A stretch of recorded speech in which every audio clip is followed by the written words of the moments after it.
ਅੱਜ ਅਸੀਂ ਕਲੋਵਰਡੇਲ ਜਿਹੜਾ ਕਿ ਸਰੀ ਦਾ ਹਿੱਸਾ ਆ 176 ਸਟਰੀਟ ਅਤੇ 64 ਐਵਨਿਊ ਹੌਲੀਡੇ ਇਨ ਦੇ ਵਿੱਚ ਜਾ ਰਹੇ ਹਾਂ, ਜਿੱਥੇ ਕਿ BC ਯੂਨਾਈਟਿਡ ਦਾ ਕਾਕਸ ਜਿਹੜੇ ਕਿ ਉਹਨਾਂ ਦੇ ਇਲੈਕਟਡ MLAs ਹੈਗੇ ਆ ਅਤੇ ਉਹਨਾਂ ਦੇ BC ਯੂਨਾਈਟਿਡ ਦੇ ਲੀਡਰ ਤੇ leader of opposition of British Columbia Kevin Falcon ਨੇ ਇੱਥੇ ਟਾਊਨ ਹਾਲ ਮੀਟਿੰਗ ਦਾ ਅਰੇਂਜਮੈਂਟ ਕੀਤਾ ਆ ਅਤੇ ਟਾਊਨ ਹਾਲ ਮੀਟਿੰਗ ਦੇ ਵਿੱਚ ਉਹਨਾਂ ਨੇ ਕਮਿਊਨਿਟੀ ਦੇ ਮੈਂਬਰਾਂ ਨੂੰ ਸੱਦਿਆ ਹੈ, ਨਾਟ ਪਾਰਟੀ ਮੈਂਬਰਸ, ਪਰ ਇਸ ਫੰਕਸ਼ਨ ਦੇ ਵਿੱਚ ਕੋਈ ਵੀ ਆ ਸਕਦਾ ਹੈ ਅਤੇ ਕੋਈ ਵੀ ਆ ਕੇ ਕੁਐਸਚਨ ਪੁੱਛ ਸਕਦਾ ਆ।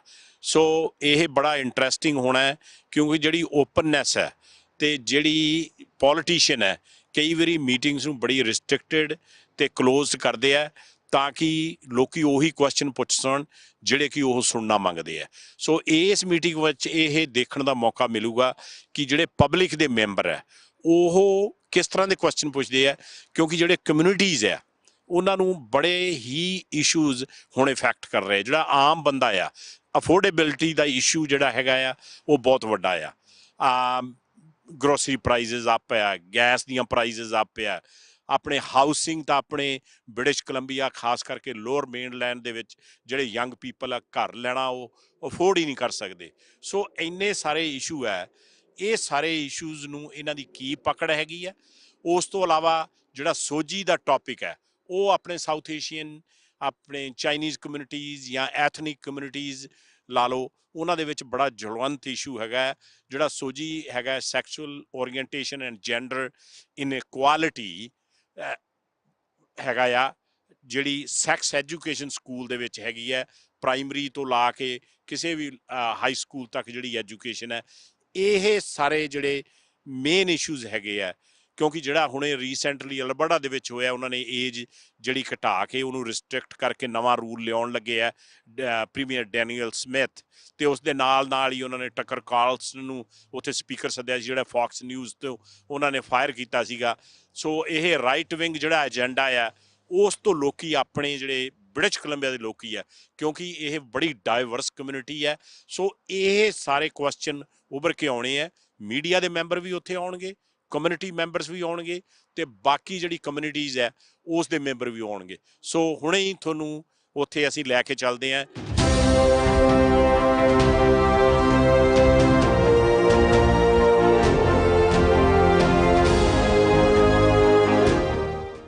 Trevor, is a meeting today, BC United Caucus meeting, and what are you guys are going to discuss? I think we're going to discuss what everybody else wants to discuss, and that's going to be affordability, it's going to be housing, it's going to be healthcare. There's no shortage of topics, especially here in Surrey, that people are concerned about. So it's an opportunity for myself, Eleanor, our leader Kevin, Michael Lee is here, to hear from people directly on what's impacting them in their lives and what we need to be talking about going forward. So here is another party jumped in, and fairly new BC Conservative Party. Don't you think they're going to split the right vote? I think at the end of the day, people are looking about who's going to help make their lives better, right? We're in an affordability crisis right now. We're in a housing crisis right now. We're in a healthcare crisis right now. Kevin, the BC United, they're coming forward with very strong solutions to help people deal with everyday challenges, and I think the public's going to see that. And what do you think about Selena Robinson's comments? Yeah, very unfortunate comments, and she's issued an apology, and I think a lot of people are really trying to, they're really grappling with the situation, and it's very unfortunate to see what we saw. And what do you see and here on the street? Your MLA from White Rock, what people are saying on the issue of affordability and what they are concerned people about? Are concerned. It's never, I've had seniors in my riding that have gone 2 weeks without heat. We have people that are using the food bank more than ever right now, right? So people are struggling, and they're really struggling, and we've got to find ways that we can try and make life better for them, and I know we can do that. Thank you, Trevor. Thanks, CJ. Hi, Eleanor. Welcome again. And today is a big meeting, BC United Caucus. What you guys are going to discuss? Well, we're going to talk about some of the issues that we've been working on since, the previous election, what we've accomplished in opposition, but also discussing the issues that matter to British Columbians now: affordability, all the problems and stresses that we have in our healthcare system, concerns that people have with education. And in my portfolio, I'm the critic for mental health and addictions, as well as education. So, I plan on saying a few things about what we're doing in that regard. I'm just really happy to see such a good turnout.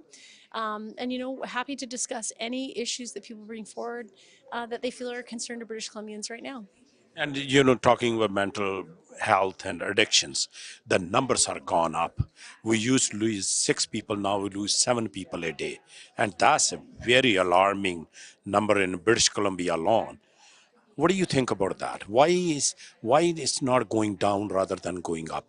Yeah. So, seeing how not only over the last 7 years haven't we had any improvement to the situation with the overdose death crisis, but we also haven't seen any improvement whatsoever. It's really a sign that this government is not taking the right approach. We believe in a recovery-oriented system of care that offers free treatment to everyone in British Columbia. We want to make sure that people have access to the help that they need, and that there is no financial barrier to getting that help. So, I'm really enthusiastic about the plan, Better as Possible, that Kevin and the team put together for mental health and addictions. And I know that we will be able to make a difference when we get into government. What do you think about Selena Robinson's comments? I was disappointed to hear her comments. I think that it's very hurtful. And on a human level, though, it must be a very difficult time for her. I know that she apologized, and there's a lot of upset in the community. So, I don't agree whatsoever with the things that she said. I think she made a tremendous mistake. But at the same time, I do have empathy for her. She's had a long career, and it's disappointing to see it perhaps ending in this way. Thank you, Eleanor. Thank you. Always pleasure. Always. Diane, it's a big meeting today, and BC United Caucus, and you're involved from day one quite a bit. What do you think about the things going on right now in British Columbia? Well, I think we definitely need a change. I mean, we're seeing that each and every day just by having the highest rents in Canada. We've got unaffordable families that can't afford to put groceries on the table. We've got some serious issues with healthcare. So we really need a change. What they're doing right now is not working. It's not being measured. The outcomes are not good. And there's so much money being poured into a system that doesn't work. So, I've known Kevin for a very long time, and I know he gets things done. And when I was mayor here in Surrey, we got a lot of things done, and we got the addiction precinct up. We got the $500 million expansion to the Surrey Memorial Hospital, the Jimmy Pattison outpatient facility. So there was a lot of things that got done. So I'm really excited. And Cloverdale, he was the MLA for Cloverdale for many, many years. So he's back here home, and I call it home. And we've got a great candidate. So I think we're in a good spot. What do you think of BC Conservatives? And they're doing well in the polls, and they will split our vote, don't you think? Well, you know what? I think one of the things that's occurring here is that they're riding on the coattails of the federal conservatives, and so I think that'll wane. And so we've got a long time for the election, and we'll see. Thank you very much. Actually asking people to come together. Imagine the craziness of having a politician go in front of random strangers and actually answer questions and be held accountable. I actually think the more we can do that, the better we become, frankly, as MLAs and potentially as a government. And that's one of the reasons why we're hosting, oh, that's a lot better, isn't it? Now everyone at the back in here, that we're hosting these town halls right across the province, because I think it's important that we hear from you. And we also make sure that as we're forming ideas and policies, that they are informed by real people that are living real lives, dealing with real challenges. And I thank all of you for coming out and participating in that. I was in Dawson Creek, and we had over 300 people that came out. Big issue there, crime, huge issue. Crime, what's going on in schools, parental rights, whole bunch of really great subjects we covered that that I hope we'll get to cover again here tonight. I do want to recognize, because as I came in the room, I saw some familiar faces, and I do think that people that are crazy enough to serve in public life, even after they've long retired and they're recovering politicians, do deserve to be recognized. And I see a few of them here, so I'm sorry I'm going to call you out, but I see Dave Hare, a former MLA, and I want to recognize Dave. And Russ Hebert, a former member of Parliament. It's great to see Russ. And just so you know, on some of the projects that were mentioned, I used to work really closely with Russ because I was the MLA from Surrey Cloverdale at the time, and Russ was the federal MP, and so we worked kind of hand in glove to get a lot of the federal dollars into BC, which is always tough to do. But that's how we got a lot of big things built, and so I appreciate seeing him here. And of course, the former and very popular mayor of Surrey, Diane Watts. Great to see Diane here. And even another great councillor in Surrey that everybody knows her, and her name is Judy. Do I have to say her last name? Judy Higginbotham. Judy, it's good to see you here too. And I should say this is not a political event. This is we're doing this as an official opposition and caucus, but I do see a couple of candidates, and I do want to mention, because anyone that puts their name forward for public life, whether they've done it in the past or they're going to do it in the future, I think really deserves some recognition. And we have a couple here that I do want to recognize. There's a new riding now in Surrey called Surrey Serpentine, and I'm really pleased and honored that Puneet Sanders is going to be our candidate there. Puneet, she's a lawyer here in Surrey, very accomplished, very involved in all kinds of community activities, and she's fantastic. But we also have another one right here in Surrey Cloverdale, my old riding. Very proud of Surrey Cloverdale. I represented it for 12 years. I feel a real kinship to this community. I think we got a lot of good things done. But I want to tell you, I'm very excited about the candidate that has stepped forward to run here. We all know healthcare is a huge problem in British Columbia, and we'll probably talk about that more later. But I can't think of a better person to be a candidate for us than a doctor from Surrey Memorial Hospital, a young woman that's the former head of the department, the obstetrics and gynecological department, has done incredible work, is a real leader in the medical community, a leader at Surrey Memorial Hospital. Dr. Claudine Storness Bliss is here. Thank you for being our next candidate here in Cloverdale.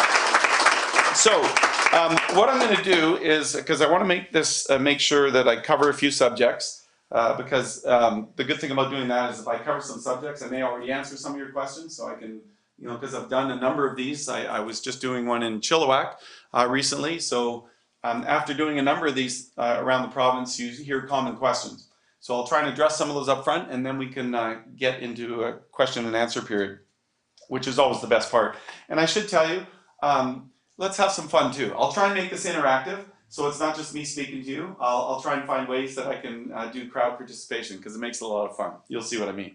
I'll come to it. But first of all, just a little bit of a state of the nation, because I think it's important that you understand, well, why am I doing this, and why do I care, and why am I even back in politics? So some of you know I was the MLA from Surrey Cloverdale from 2001 to 2012. I retired in 2012 when I discovered my wife let me know that she was pregnant with our second daughter. And my first daughter at that time, I can remember, Josephine was only like not even 2. And so I thought to myself, I've done this for 12 years, I think I've done my bit. And it's time for others to come along. And so I retired and went back into the private sector, spent 10 years in the private sector, in the housing sector actually, which is important because housing is a big issue today. And today my daughters are 14 and 11. And the reason I came back was the same reason I left. It's for them, not them specifically, because this isn't a great job for, finding family time, to be honest, but it's for their generation. I really am concerned about the direction we're going in this province. Whole number of areas, economically, socially, a whole bunch of different areas that we can talk about tonight. But I think it's important you know that. I'm not doing it because I needed the job or because I was trying to find a purpose in life. I've done my 12 years. I feel like I got lots of stuff done, had lots of fun. But this is about that next generation. So why do I care? Well, I'll just give you an example.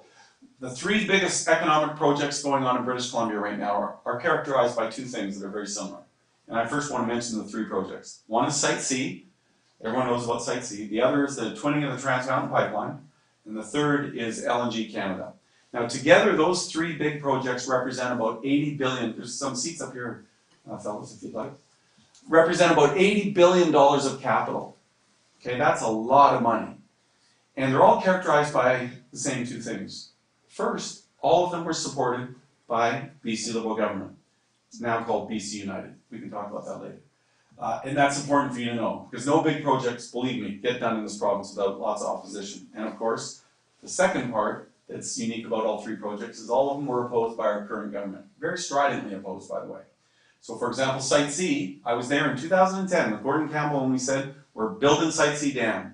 Not because we think we need the power today, but because we're thinking about the next generation. Not the next election, the next generation. And that's why we need to get this done. So when the opposition said, that's a crazy idea, I can't believe government's doing this, it's stupid, we don't need the power, we've got all the power we ever need, on and on and on it goes. Well, guess what? Turns out, maybe they're not so right. We not only need that power when it finally comes on stream, but we're going to need a lot more. And it's important you all remember that, because I think leadership is about actually making those kind of generational decisions. And so the other thing that is worrisome is all three of those projects are kind of coming to an end at the same time. And as they wind down, what really concerns me as a British Columbian is there's not three big ones behind them. There's not even one. And you have to understand that these projects are the kind of projects that literally every employee working on them, and there are tens of thousands of British Columbians, are all earning six-figure incomes. These are family-supporting jobs, and they're really important for our economy. So the fact that we haven't got others coming down the pike should be very concerning to all of us that are worried about who's going to pay for our healthcare costs, etc. When you think about that, you also think about where we are as an economy.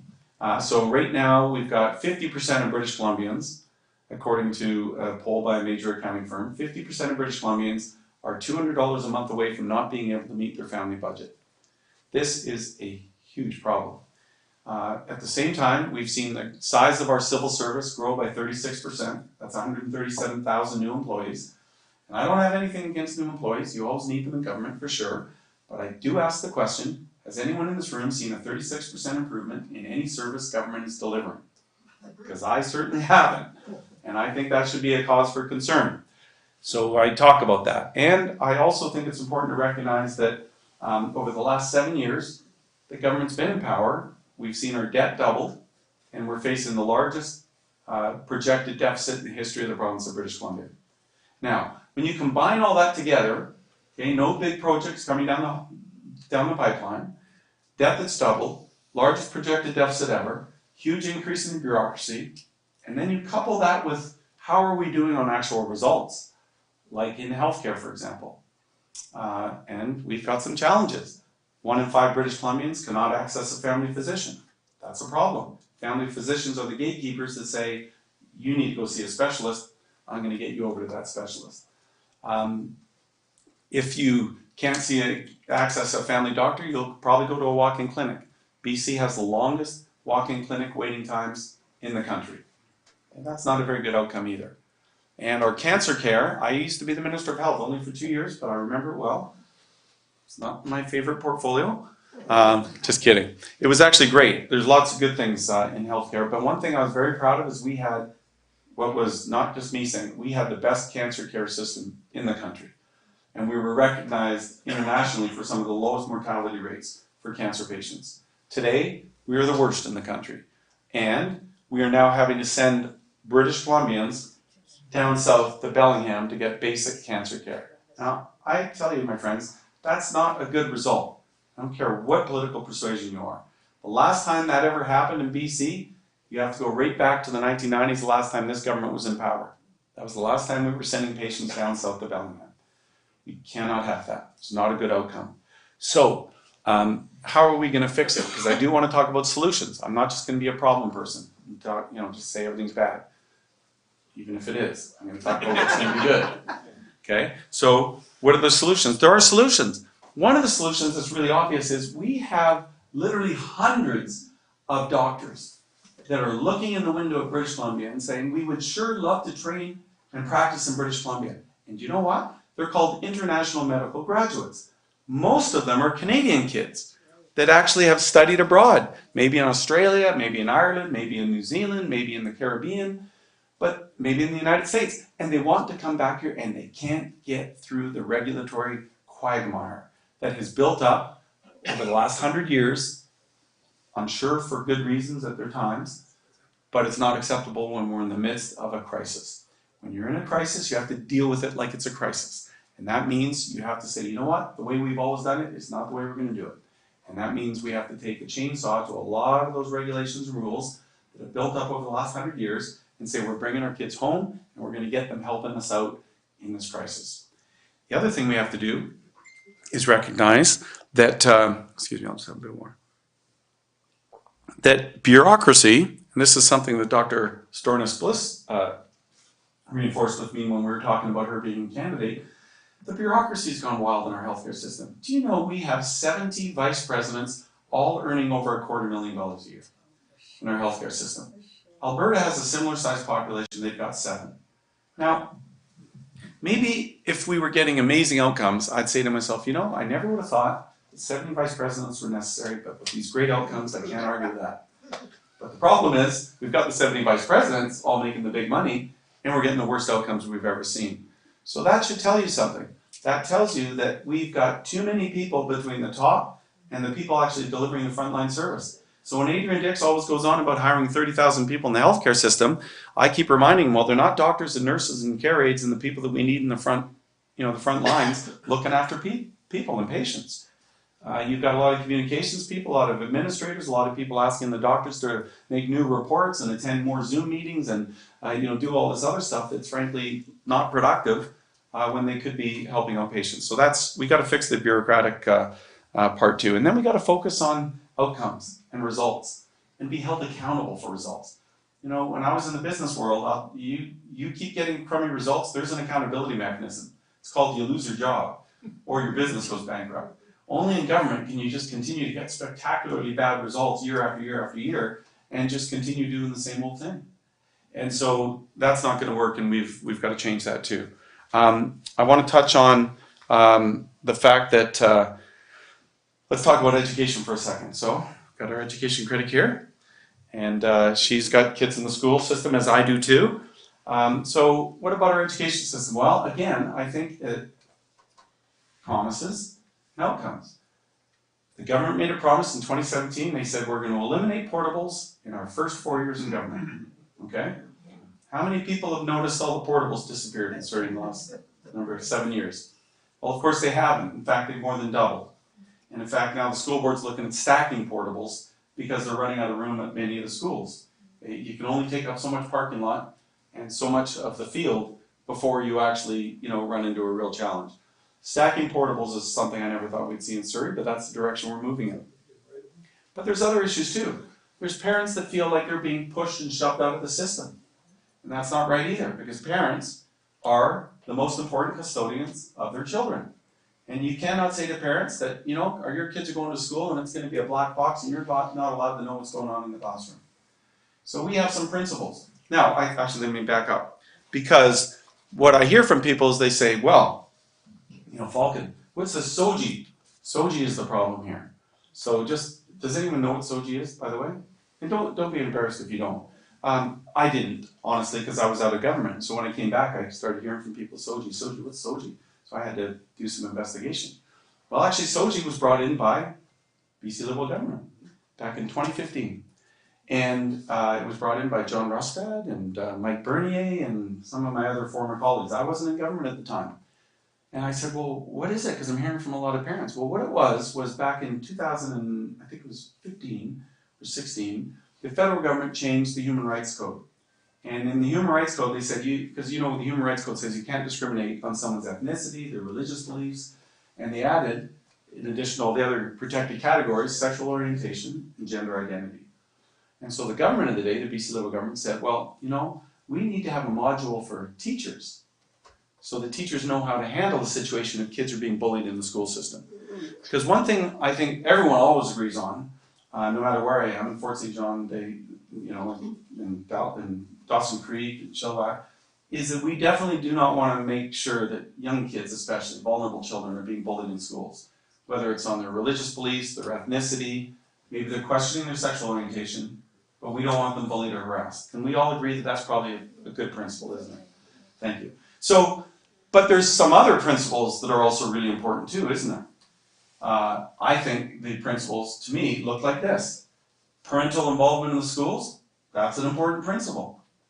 Transparency on what goes on in the classroom. That's a very important principle too. Age appropriateness, a really important principle, because some things are age inappropriate and we got to make sure we get the balance right. And do you know how you get that right? You make sure that parents and teachers are part of the discussion to make sure we get the balance right. And I'll give you an example that I dealt with back when I first ran for office, because you know, when you've been in politics for a while, not surprisingly, you see these problems come and they go, and they're just in different formats. So back in the 90s, many parents came to me and said, Kevin, we are very concerned about sex education. I cannot believe what the NDP government is doing and talking about in the class. Our kids are way too young. This is causing all kinds of problems, and a lot of the communities are very concerned, legitimately. And so what we did, we got elected and we brought in a change. And we said, from now on, there's going to be a notice that goes out to parents. And the notice says, no, Mr. Falcon, your daughter, Josephine and Rose, are going to have someone come to the classroom next week. They're going to talk about these subject areas. And if you have any concerns, let the teacher know. And if you're really concerned, you can pull your child from the class that day and you can teach it in accordance to your own values and religious beliefs, whatever the case may be. And that has been successful in our school system for over 20 years. It's still in place today. And to me, that's the approach you take, a rational, reasonable approach to make sure that parents feel like they also have some control over what's going on in the classroom. So that's just one part of it. But the other thing is, and I'll bet you, I know what everyone's going to say about this one, can we just bring back letter grades in the school system, please? My goodness. Eleanor and I have to trade notes to try and understand our kids' report cards. What does that mean? You know, what is it, approaching? What is it, what's the term they use? No, yeah, extending. What is extending? My kid, yeah, emerging, extending. My child comes to me, Dad, what does extending mean? I don't know. Is that good? You know, so, but it shouldn't be that way. We shouldn't have to be doing some kind of analysis to figure out how our kids are doing. And I don't like anything that blurs. Parents and kids have a right to know how they're doing in the classroom. We're going to bring back letter grades and do it right away. Now, thank you. Now, the other thing is we have to make sure that our kids are performing well in schools too. So the problem is we're seeing worsening scores there too. We're behind Alberta in virtually every subject area. That's not a good result. So we need to make sure we're focusing on the basics, making sure our kids are learning, making sure we teach our kids to be critical thinkers, not to sit there and absorb, but to ask questions and to challenge assumptions and to make sure that when they get into the real world, they're ready for the real world. And we'll make sure the education does that. The other thing I should tell you, as parents, if any parents are here that have young kids, you know that cell phones are a real challenge, don't you? And we called September last year and said, look, we need to ban cell phones in schools, quite frankly. And what I mean by that is the kids come to school, they deposit their cell phones in special cell phone lockers, and they go to class and they learn and they pay attention. Because right now I can tell you the studies are pouring in that what's happening with our kids right now is they're spending a lot of their time on Snapchat and TikTok and all these other things, sending each other messages, meeting in the bathroom, we can vape, you know, and they're off they go. Kids are pretty smart, so we got to protect the kids from themselves. And that's why we said there needs to be a ban on cell phones in schools. We need the kids to be there learning. And believe me, it has a dramatic positive impact on learning outcomes. Although I must tell you, every child under 18 hates me right now, but that's okay. I'm willing to take the bullets for the right thing here. So we're going to do that. Then I want to talk a little bit about crime and drugs. I might get you to talk a bit about this too, because Eleanor, she never talks about it, but she's a former sergeant in the RCMP. So you've done frontline policing right here in Surrey, and you've seen it all, and it's not always pretty. But I do have to tell you, I'm very, very concerned as a parent about the policy of this government when it comes to drugs. And I want to explain why. We all know somebody that has struggled with addiction. If it's not in your immediate family, it's probably someone you know in extended family or friends or what have you. There should never be shame about addiction. It is, you know, all of us could find ourselves in that position. The issue is, how do we best help people that are struggling with addiction? The government's approach is publicly supplied addictive drugs. They call it safe supply. I can't call it that because there's nothing safe about it, okay? Now, in a clinical setting, is some drug use appropriate to help people transition to treatment? Absolutely. Suboxone, for example, which takes away cravings, no problem at all. But what's happened is we've got a government that I think has completely lost the plot. And what they're doing is saying we just have to get as much drugs out there as we possibly can, government supplied, to stop people from dying. Well, I think we have to raise our aspirations a bit higher than just breathing being a success mark. We want to help people get better. We want people to get better. So that's why we're going to invest in treatment. Not just free drugs, but free treatment. So people can get the help they need, get off of their addictions, and become a productive member of society again. And that ought to be the primary focus of the government. And somewhere along the way, this government has completely lost the plot. And then, in addition to the publicly supplied addictive drugs, they've now said, a year ago, they said, we think another good idea might be, let's just decriminalize hard, dangerous drugs like heroin, cocaine, methamphetamine, fentanyl, etc. And we said at the time, this is a really bad idea. We are not supporting you doing this. You've got no guardrails in place. In other words, restrictions around where drugs can be used, etc. They didn't listen to us at all. They went through with it and said, no, this is going to be great. Okay, here we are a year later. And what have we seen? Well, sadly, and this is tragic, because behind every number is a person. 2,511 people died last year of overdoses in BC. That is a record. It's the highest we've ever seen in the history of this province. And the year before was the highest level at that time that we'd ever seen in this province. And the year before, all the way back to 2016 when it was declared public health emergency. So you might think that if you were in government and every year the results were getting worse and worse, that doing more of the same thing might not get you a different result. But unfortunately, they don't think that way. They think that this is the right way to go. And I just think it's important to have clarity here. So I want you all to understand something.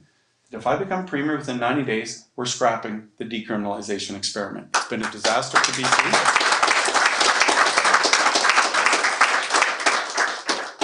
And here in Surrey, just today, I heard on the way over here another person was shot.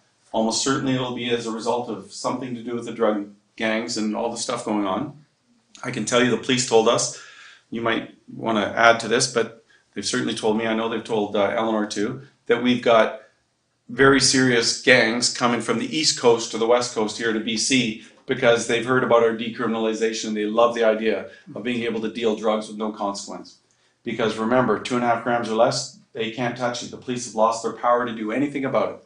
And that's why you see all the open drug use in parks and playgrounds and beaches. And I said to the Premier, I should tell you, in question period, not just in question period, but actually during what we call estimates, where I get to ask questions about any subject, just to the Premier, back and forth, me and him. And I said to the Premier, I'm just trying to understand your thinking. Why do we have a situation where I cannot drink a beer on a beach in Vancouver? I cannot smoke a cigarette. In fact, I can't even use a plastic straw. But I can pull out a drug kit and start, smoking meth or shooting heroin? Please explain to me why that makes sense. And the only answer I could get back is we don't want to stigmatize people. Okay, well, let's talk about that for a moment, because we don't want people to feel stigmatized, but some stigmatization is not a bad thing. I'll give you an example. When I was in government, I was part of the government that said we are banning smoking in restaurants, office buildings, and all public spaces. Do you remember when you used to be able to smoke in restaurants? Some of us here are old enough to remember. It wasn't very fun, was it? And interestingly, as an aside, all the restaurants hated this idea because they came to us and said, Falcon, please don't do that. They're our best customers. They drink the most. There's this weird myth about smokers that they drank like crazy. Apparently it's not true, because what they didn't realize is that once we stopped smoking, guess what happened? A whole bunch of other people came in and said, oh good, the restaurants are smoke-free now. And suddenly they got really busy.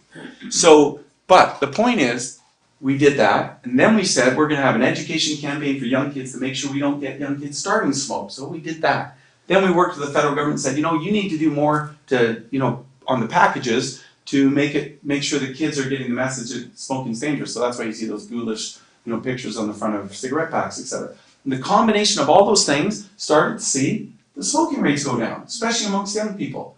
A great success. But imagine if we'd taken the same approach this government's taking for drugs that we did with cigarettes. Here's what we would have done. We would have said, okay, don't want to stigmatize any of you, smoke wherever you want. Oh, and here's free cigarettes. Just to make sure that, you're smoking safe cigarettes. And, whatever other crazy ideas, decriminalize them, whatever, and make them widely available. Well, obviously we wouldn't do that, because that'd be silly, wouldn't it?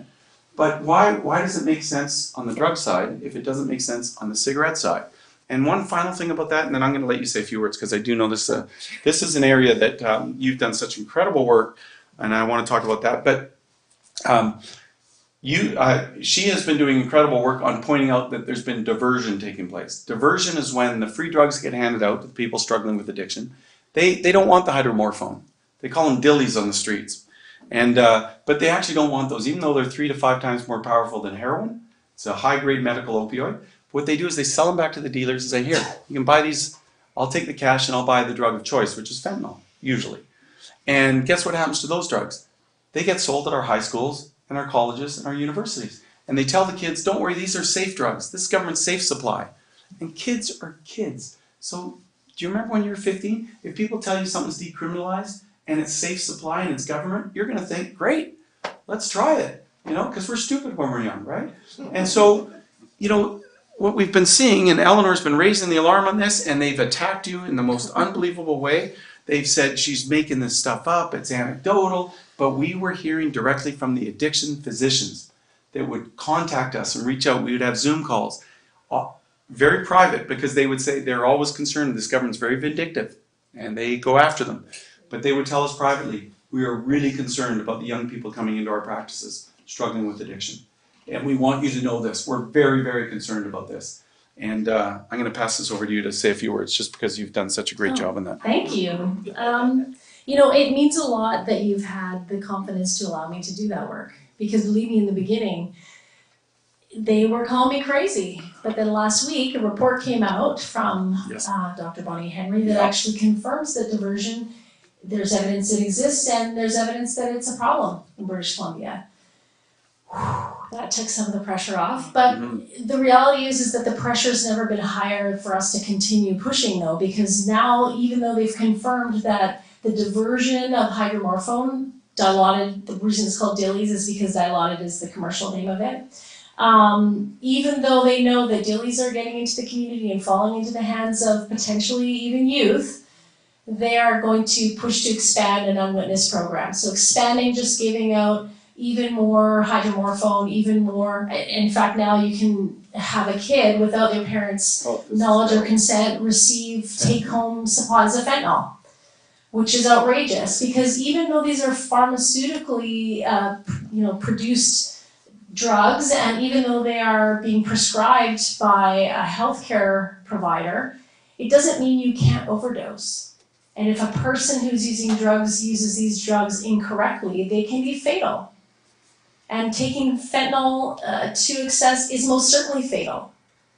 So, I mean, this has been, it's just been outrageous, honestly. I cannot believe the things that we're doing in British Columbia right now. We recognize, to be clear, we do recognize that there is a role for pharmaceuticals to play in stabilizing people. But we believe that every program that we do in British Columbia should be a recovery-oriented program, which means that if you do give someone a prescription, there has to be a sort of transition to Suboxone or Sublocade or Methadone or another form of treatment to help that person get better and not just endless supplies of drugs to stay in the cycle of addiction, the cycle of suffering, with no hope for getting better. We believe better is possible and that recovery is possible and that people can recover, which is why I'm so proud of the plan, Better is Possible, which is a recovery-oriented system of care, which means that everything that we will do in government orients people towards wellness and that we create a true recovery community. And that's not something that you have to build out of bricks and mortar. It means that you create a community where the environment is completely conducive to getting better, to recovering, where you have that support of your community, that when you visit a healthcare provider because you have an addiction, that they are going to help guide you to wellness. And that's why I'm super proud. And that's actually the reason, right? That we met the first time before I was even announced as a candidate. We had coffee together. And we just chatted about, about addiction and about what's happening in BC and seeing people languishing and suffering on the streets. And, Kevin talked to me about his plan to make treatment free for everyone in BC. And it makes sense, and I don't want to hog up all your time, but the best part about having treatment free for everybody, honestly, from my experience now in my MLA's office, because I'm helping guide a lot of people towards services, it's if you are in poverty or you don't earn a lot of money, there is access that's provided to you through social assistance and different programs. If you're super rich, Betty Ford, whatever, you can go where you choose or send a loved one because you have the means to do that. But for the average person, if you're sort of in that middle class, you're making too much money to qualify for those subsidies, but you don't quite make enough money to afford the $30,000 it's going to cost to send your adult son to treatment, these people are stuck.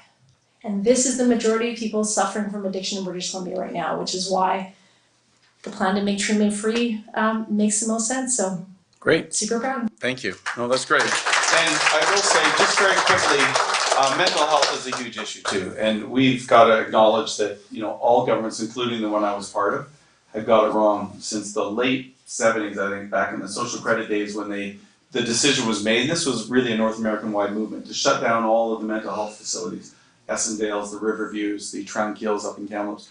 And it was largely driven by a movie that came out at the time, One Flew Over the Cuckoo's Nest, and it created a huge backlash about institutionalization. And so, government said, oh my God, we've got to stop institutionalizing people. So they said, let's get them out and we'll provide supports in the communities. Well, the truth is the supports were never properly there, and we're now paying the price. And we have to just acknowledge that. We went too far. The pendulum, it sometimes happens, believe it or not, in government. They don't always get it right. The pendulum went too far the other way. And so what we've said is we are going to build purpose-built facilities in every region of the province, not just in Vancouver. The one at Riverview is actually started under the BC Liberals. It's called Redfish. And Redfish is it's a great start. The problem is it's only got 108 beds when it needs to have 400. And we need to have a facility in the north and the interior, the Kootenays and the island.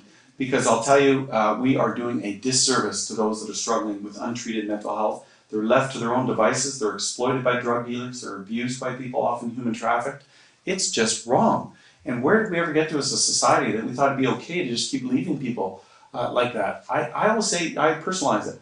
I think to myself, and by the way, I've lost friends to suicide that had untreated mental health. And it's very, very tragic and heartbreaking.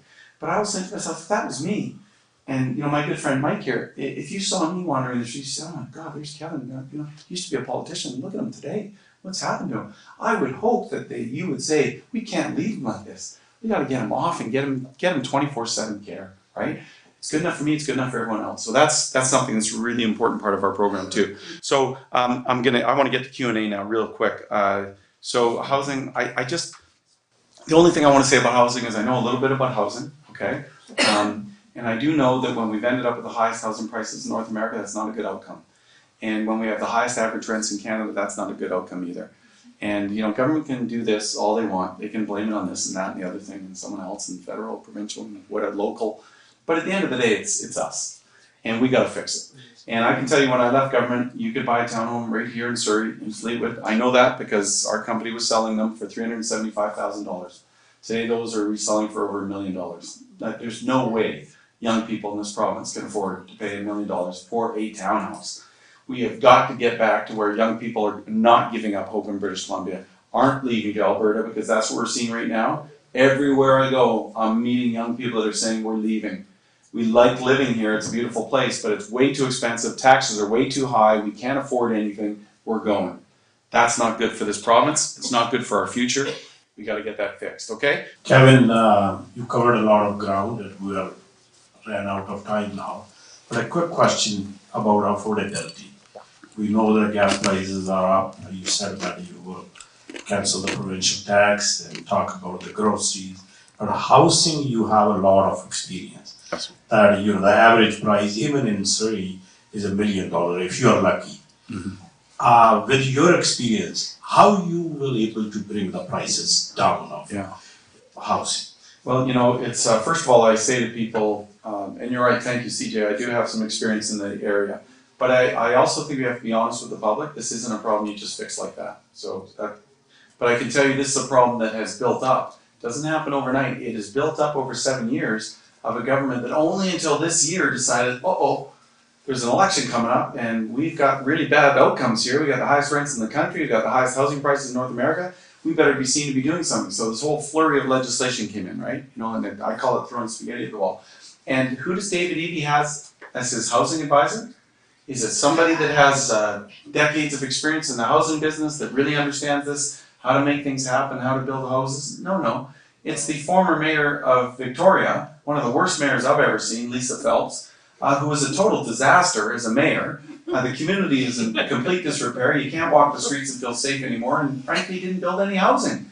And that's his housing advisor. So I'm sorry, but if you're listening to people like that, it's no surprise that you're, seeing the kind of legislation we're seeing. How you make housing more affordable, I keep telling this in the APP, you have to make it less expensive. Okay? So if you keep adding costs and delay, you're going to make housing more expensive.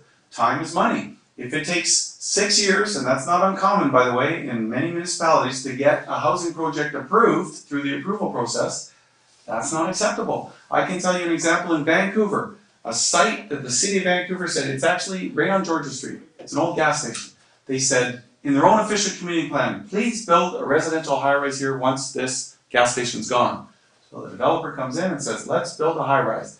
It took 6 years to get through their process. How did we get to a place as a country where we could fight and win a world war faster than it takes us to get a single permit approved for a residential tower in the city of Vancouver? So we have to be better. And that means municipalities have to do their bit. But the way you work with municipalities, because I've worked with good mayors like Dan, is you align your interests. You say, you know what? Let's give you the incentives to get all the housing we need. We'll make it financially such a big win for you, you'll want to do more housing. And then we can say to them, you know what, when you have big greenfield sites like we often have in Surrey and Langley, and the cost of servicing is very expensive. Even the biggest developers are like, well, I can't afford to upfront those costs. By the time we start to get money back, we'll lose our shirts. So, everyone sits and looks, and what do? Well, the government could step in and say, you know what, we'll front those costs, we'll get it back through latecomer agreements, but let's get it done. And by the way, let's also get the school construction started right away, so by the time those homes are built, the school's already there. Wouldn't that be a sensible way to do it? Instead of waiting until it's built, then the school gets under construction, it's already full by the time. I've seen that happen right here, Sailor School, secondary school, we built the day it opened, it was full, and over full, right? So we have to be smart about how we do things. And the final thing I'll say is that I'll give you by way of an example of how government can add costs. I was in Nanaimo. I met with a group there and they said, Kevin, you may not remember us, but we built a 50-unit affordable seniors complex back when you were in government. And they showed me it's a beautiful place. That's great, good for you. And we want to build another one. But the problem is we saved up all our resources. They're a nonprofit, right? A little nonprofit. They hold bake sales and they raised their money and they got their money together. You know all about this, don't you, Mike? 5.5 years. Yes, exactly. Right here in Cloverdale, trying to build one in Cloverdale. We talk about that in a second. But anyway, the bottom line is this. They went to the government and said, we'd like to build this. They got 400 pages of requirements on what the NDP is going to require to build that. All kinds of environmental stuff. And the problem is it adds 30% cost to this so-called affordable seniors housing. Mike here, who's done a ton of projects working to get affordable seniors home built, has been trying to get one done in Cloverdale now for 6 years. 5.5. My favorite story about that one is Mike said to me that the provincial government is insisting, or was it the local government, I forget which one, the combination of the two, saying, yes, but you haven't got enough bicycle spaces here. These are seniors. And they want you to have all this parking. They're not driving anymore, the vast majority of them, right? But these are the kind of crazy requirements that are being imposed on housing that we're trying to make affordable. So we have to have some common sense back here. And that's what's missing. And the other thing I would say is just the ability to, I call it just getting things done. The ability, because I can tell you I've been in government, it's hard to get big things done. Even projects like the Canada Line that you think everyone would be in support of. No, not at all. All kinds of people protesting. Sea to Sky Highway, I had people up there for 2 years telling me all the reasons why we shouldn't, build Eagle Roots Bluffs, if you remember that. They had a big sign that said Falcon's Folly. I remember that one. My daughter going, what's Falcon's Folly mean? Dad? Oh, nothing. It means your dad's a great man. For coming out.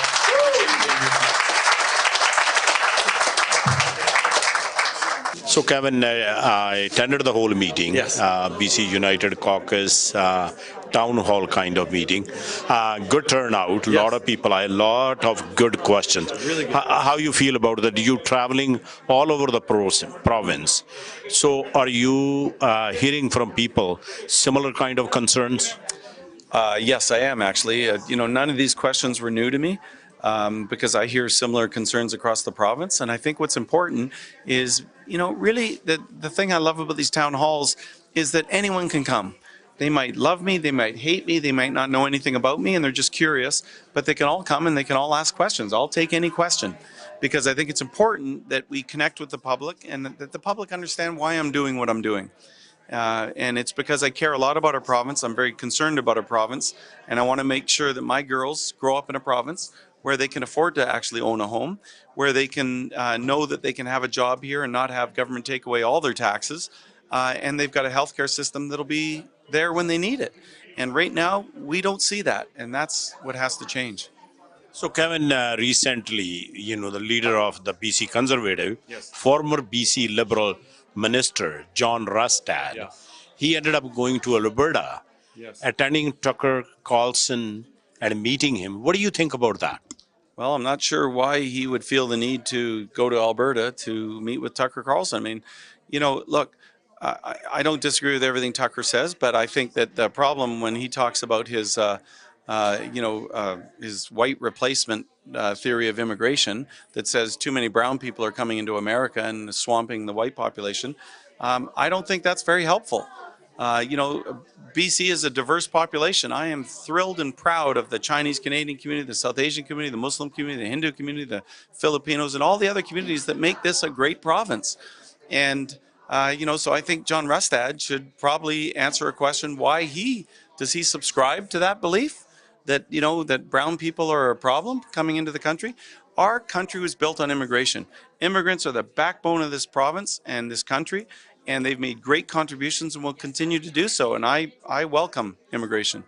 So I interviewed him, Kevin, and when I hear him, both of them, Benman and Rustad, both were former BC Liberal MLAs, Yes. and Rustad was in a cabinet as well.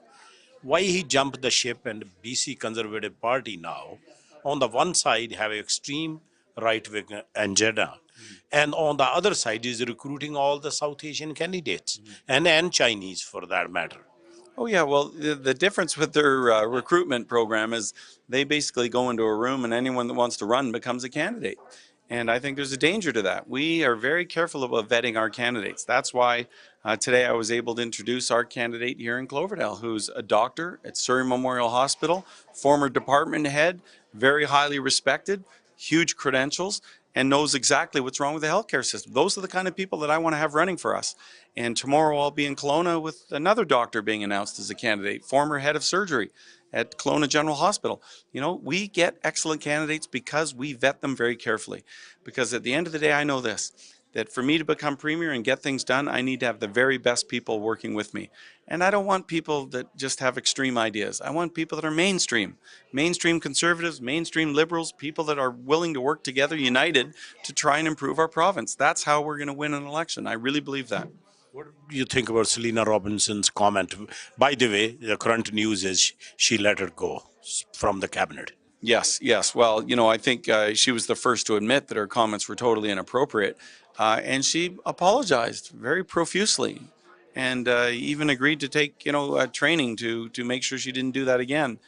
And he threw her out of the cabinet. And I just, I see a double standard here that's a bit concerning because they have had members of their caucus say some very extremist things about the Jewish community, for example, and there was no consequence. So I think that David Eby has set a standard, and I think he's going to have to apply that standard in other cases. It'll be interesting to see if he actually does, because he hasn't up to this point, but he certainly did with Selena Robinson. And as I say, that's an unfortunate situation. It created a lot of division in our Muslim community in particular. And it's... What do you think about BC Conservatives? We talked about briefly. Don't you think they will be splitting vote with BC United versus NDP? Oh, for sure. Yeah, that's what they've always done in every single election. They've always split votes, and they've sometimes caused. They are the reason why the NDP got elected in 2017 because they ran a candidate in the Comox riding that some of the people there confused with federal conservatives, especially the retired Albertans, and thought they were voting for a conservative party because they didn't like liberals. We were called BC Liberals at the time, and there was enough vote that went to the BC Conservatives that the NDP won that seat. That's how they were able to, with 2 Green Party members, form government. So, you have to understand that the BC Conservatives aren't trying to win government. They're just, their biggest dream would just be get someone elected. I'm running to be premier. That's very different. And that's why I spend a lot of time on finding outstanding candidates, make sure we have good, sound policy, and doing events like this where I'm not afraid to talk to anybody because I'm confident in our track record and I'm confident in the policies that we're putting forward, and I'm happy to talk to anybody. So as a final question is how ready you are for the elections, selecting candidates, your platform, your policy, where you stand on that. I'm feeling very good about where we are. I had a number of text messages tonight from people watching the Canucks hockey game saying, "Hey, I saw your ads on TV. Those are fantastic." Right? So we're rolling out our campaign to let people know who Kevin Falcon is, who BC United is, that we are the true coalition. We always have been, as BC Liberals and now as BC United, that are going to have the ability to get rid of this NDP government and get a good government back in British Columbia. Your final comments. Well, my final comments are, this is a great province. I am very optimistic about the future. With the right leadership, we've got a diverse province. We've got outstanding individuals in the South Asian, the Caucasian, the Chinese Canadian community, the Filipinos, the Hindus, and all the different groups, Koreans, that make up this great province. And working together, united, we can achieve great things again. We just need to have people in government that are focused on results, that are going to say no to decriminalization of drugs, that are going to say yes to holding criminals accountable for bad behavior, and are going to reduce costs for families by getting rid of the provincial fuel tax like we're going to do, scrapping the carbon tax where we can, and working to make sure that we make things more affordable in British Columbia. Thank you very much, Kevin, and good luck. Appreciate you coming out tonight, CJ. Thank you. ਅੱਜ Holiday Inn Cloverdale 176 street and 64 avenue ਤੇ BC United caucus ਦੀ meeting ਸੀਗੀ। BC United ਜਿਹੜੀ ਕਿ ਪਹਿਲਾਂ BC Liberal ਦੇ ਨਾਂ ਤੇ ਜਾਣੀ ਜਾਂਦੀ ਸੀ, ਹੁਣ ਉਹਦਾ ਨਾਮ ਚੇਂਜ ਹੋ ਕੇ BC ਯੂਨਾਈਟਿਡ ਹੋਇਆ ਤੇ ਉਹਨਾਂ ਦੇ ਲੀਡਰ ਜਿਹੜੇ ਆ and leader of opposition cabin Falcon ਨੇ ਟਾਊਨ ਹਾਲ ਮੀਟਿੰਗ ਰੱਖੀ ਸੀ। ਉੱਥੇ ਕਰੀਬ 100 ਦੇ ਕਰੀਬ ਮਿਕਸ ਕਲਚਰ ਦੇ ਲੋਕ ਆਏ ਸੀਗੇ ਤੇ ਉਹਨਾਂ ਨੇ ਆਪਦੇ ਓਪਨਿੰਗ ਰਿਮਾਰਕ ਤੋਂ ਬਾਅਦ ਕਾਫੀ ਜਿਹੜੇ ਡੀਪ ਕੁਐਸਚਨ ਲੋਕਾਂ ਨੇ ਪੁੱਛੇ। SOGI, sexual orientation and gender inequality, the studies of those sex education in the school, ਉਸ ਤੋਂ ਇਲਾਵਾ affordability issue, so there is a ਕਾਫੀ ਜਿਹੜੇ important issue ਜਿਹੜੇ ਬ੍ਰਿਟਿਸ਼ ਕੋਲੰਬੀਆ ਨੂੰ ਇਫੈਕਟ ਕਰ ਰਹੇ ਆ, housing prices going through the roof, gas prices, grocery prices. So ਉਹਨਾਂ ਨੇ ਇੱਕ ਇਸ਼ੂ ਤੇ ਉਹਨਾਂ ਦੀ ਬਹੁਤ ਸੋਹਣੀ ਪਕੜ ਸੀ ਤੇ ਬੜੇ ਸੋਹਣੇ ਤਰੀਕੇ ਨਾਲ ਤੇ ਬੜੇ ਕਾਮਲੀ ਉਹਨਾਂ ਨੇ ਇਸ ਦੇ ਜਵਾਬ ਦਿੱਤੇ। ਹਾਲਾਂਕਿ ਕਪਲ ਆਫ ਪੀਪਲ ਜਿਹੜੇ ਸੀਗੇ ਆਡੀਅנס ਦੇ ਵਿੱਚ ਉਹਨਾਂ ਨੇ ਕੁਐਸਚਨ ਕਨਫਰੰਟੇਸ਼ਨਲ ਕੀਤੇ, ਪਰ ਉਹਨਾਂ ਨੂੰ ਸਾਰੇ ਜਿਹੜੇ ਇਸ਼ੂਜ਼ ਹੈ ਉਹਨਾਂ ਦੀ ਬਹੁਤ ਸੋਹਣੀ ਪਕੜ ਸੀ ਤੇ ਬਹੁਤ ਸੋਹਣੇ ਤਰੀਕੇ ਨਾਲ ਉਹਨਾਂ ਨੇ ਜਵਾਬ ਦਿੱਤਾ। CJ Sidhu reporting from Cloverdale, Surrey, BC.